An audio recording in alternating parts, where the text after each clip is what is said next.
اللہ کے محبوب علیہ السلام سے پوچھا گیا کہ سب سے اچھا ایمان کس کا ہے؟ فرمایا سب سے اچھا اور کامل ایمان اس کا ہے جس کے اخلاق اچھے ہیں، جو بات اچھی کرتا ہے، جو لوگوں کے برائیوں کی ٹو میں نہیں رہتا، جو لوگوں کو اذیت نہیں پہنچاتا، جس کی طبع میں حیا ہے، جس کی طبیعت میں وفا ہے، جس کے انداز کے اندر محبت ہے، مروت ہے، بھائی چارہ ہے، حسن سلوک ہے، رواداری ہے۔ ان چیزوں سے مل کے اخلاق بنتا ہے، اچھی عادتوں سے اخلاق بنتا ہے، رویوں سے اخلاق بنتا ہے، لوگوں کے بارے میں اچھا سوچنے سے اخلاق بنتا ہے۔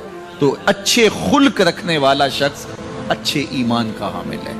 بہتر ایمان اس کا ہے جس کے خلق اچھے ہیں، جس کا کردار اچھا ہے، اور جس کا کردار اچھا نہیں ہے تو سنیے اللہ کے محبوب نے ارشاد فرمایا، فحش مزاجی اور فحش گوئی، بیہودہ بولنا اور بیہودہ طرز زندگی اختیار کرنا، فرمایا یہ دونوں چیزیں اسلام سے نہیں ہیں، ان کا اسلام سے کوئی تعلق نہیں۔ اسلام تو لطیف دین ہے، اسلام تو خوبصورت دین ہے، اسلام تو دین محبت ہے۔ فرمایا تم میں سے سب سے اچھا اسلام اس کا ہے جس کے خلق اچھے ہیں۔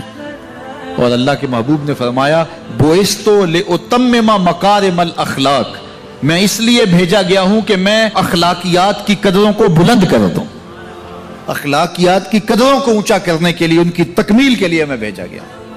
اور اللہ کے محبوب کے اخلاق ایسے ہیں کہ خود میرا رب کہتا ہے اِنَّكَ لَعَلَىٰ خُلُقٍ عَظِيمٍ، محبوب تیرے خلق عظیم ہے۔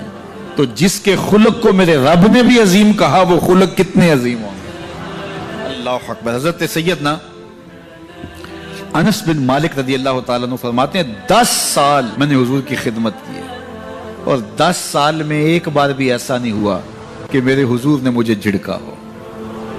کیا محبت تھی، کیا پیار تھا، کیا خلق تھا۔ خلق اودے نے مولئی دنیا، خلق اودے نے مولئی دنیا، کوئی ورلائی جان بچاوے، آزم ایڈا سونا ماہی سنو کدرے نظر نہ۔ کچھ ان کے خلق نے، کچھ ان کے کردار نے کر لی مسخر ساری دنیا شہ ابرار نے۔ تو اچھے اخلاق کا حامل جب بندہ ہوگا اس کا ایمان کامل ہوگا اور اس کا ایمان اچھا ہوگا۔ تو نامہ اعمال میں جو عمل ڈالے جائیں گے، جو ترازو پہ میزان پر جو عمل ڈالے جائیں گے، سب سے وزنی عمل نماز نہیں ہوگا، روزہ نہیں ہوگا۔ سب سے وزنی عمل کون ہوگا؟ جو پرڑے کو جھکا دے گا، وہ حسن خلق ہے۔ تو لوگوں سے اخلاق اچھے رکھیں، لوگوں سے رویے خوبصورت رکھیں، بات کرنے میں سلیقہ سیکھیں، گفتگو کا طریقہ سیکھیں، لوگوں کے معاملات کے اندر، نجی زندگی کے اندر جھانکنے کی کوشش نہ کیجیے، اور لوگوں کے بارے میں حسن ظن رکھیے، ان کی بہتری کا سوچیے، اور ان کے لیے خیر کے ماحول کو فراہم کیجیے، ان کے لیے آسانیاں پیدا کیجیے، اور ان کو جو ہے وہ آپ اچھائی کی طرف بلائیے۔ میرے بزرگ فرمایا کرتے تھے جس سے دوستی ہو تو اس کا بھلا سوچنا چاہیے، اور کسی کا بھلا سوچنا یہ ہے کہ اس کی دنیا بھی اچھی اور بالخصوص اس کی آخرت اچھی ہو جائے، تو اس کو دین کی طرف لایا جائے، اس کو اچھائی کی طرف لایا جائے تاکہ اس کی آخرت برباد نہ ہو۔ یہ کسی کا بھلا سوچنا ہے۔ تو اچھے اخلاق کا حامل شخص ہی ایک اچھا مسلمان ہوتا ہے۔ صوم و صلاۃ سے کوئی شخص نہیں پہچانا چاہتا، یہ تو اس کا ذاتی معاملہ ہے۔ کسی شخص کی پہچان اس کے اخلاق سے ہے۔